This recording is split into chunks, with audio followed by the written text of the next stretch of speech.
이번 시간은 이 나무 피해 조사부터 한번 보도록 하죠.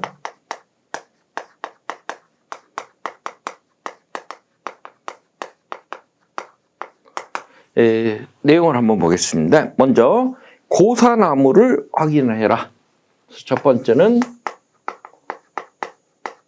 이 고사라고 표현하면요, 보사하는 재로 나무가 죽은 경우를 우리가 이 고사나무라고 표현했습니다. 이때 하는 방식은 이 품종, 재배 방식, 수령별로 고사 주수를 조사한다. 그래서 지금 우리가 과수 쪽에서는 품종이라든가 수령, 재배 방식별로 각각 조사를 합니다. 이걸 각각 조사하는 이유는 품종이라든가 수령이라든가 또는 이 재배 방식별로 이 나무 한 그루당 붙어 있는 과일의 개수가 서로 달라져요. 그래서 이 나무의 나이에 따라서 그 수확되는 수확량이 달라질 거고요.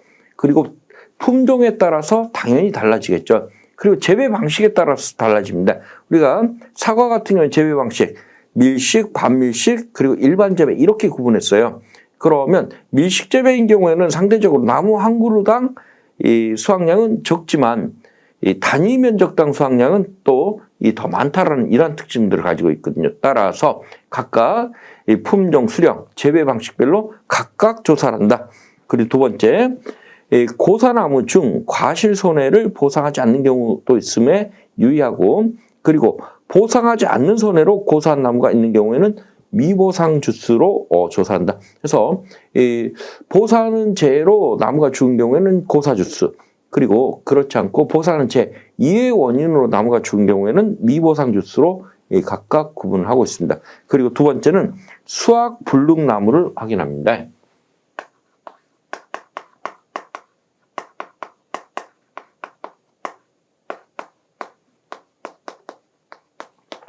이 수확불능이라는 개념은 보상하는 재로 나무는 살아있지만 당해년도 수확이 불가능할 것으로 판단된 나무를 수확불능주수라고 표현했습니다. 그럼 이것도 역시 마찬가지로 품종, 재배 방식, 수령별로 수확불능주수를 각각 조사를 합니다. 이때 보상하지 않는 손해로 수확불능 상태인 나무가 있는 경우는 미보상주수로 조사를 해라. 그리고 다음은 이 유실, 매몰, 도복, 절단, 소실, 이 침수로 인한 피해 나무 확인합니다. 유실, 매몰, 도복, 절단,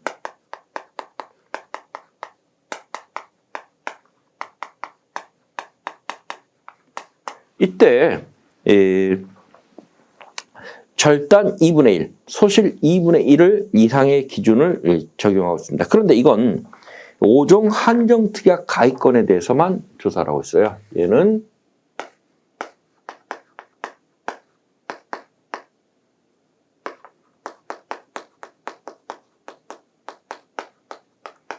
그래서 5종 한정보장 특약이 가입되어 있지 않은 경우에는 별도로 얘는 조사하지 않겠다. 그럼 하는 방법 볼까요? 해당 나무는 고사주수 및 수확불능주수의 포함 여부와 상관없이 나무의 상태, 유실, 매몰, 도복, 절단 2분의 1, 소실 2분의 1, 침수를 기준으로 별도로 조사한다. 단, 이 침수의 경우에는 나무별로 과실 침수를 곱해서 계산한다 했는데, 침수는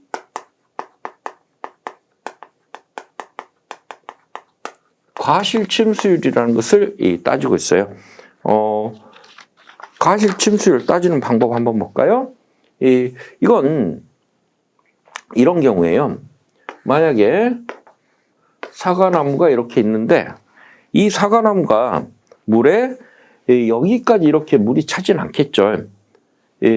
이러면 관수 상태가 되게 되는데 이 관수 상태에 이르기에는 비가 이만큼 오기에는 조금 부담스럽습니다. 그러면 일반적으로 만약에 나무에 요만큼이 이 물에 찼어요. 그러면 물에 계속 차 있는 거 아니죠. 시간이 지나면 비가 그치고 나면 물이 빠져요.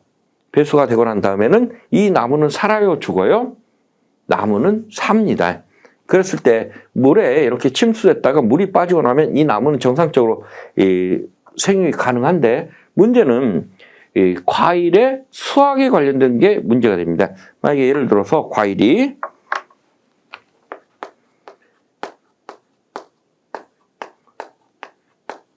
이렇게 열려 있는데 요만큼 10개 중에 5개는 물에 빠졌고 5개는 물에 빠지지 않았다.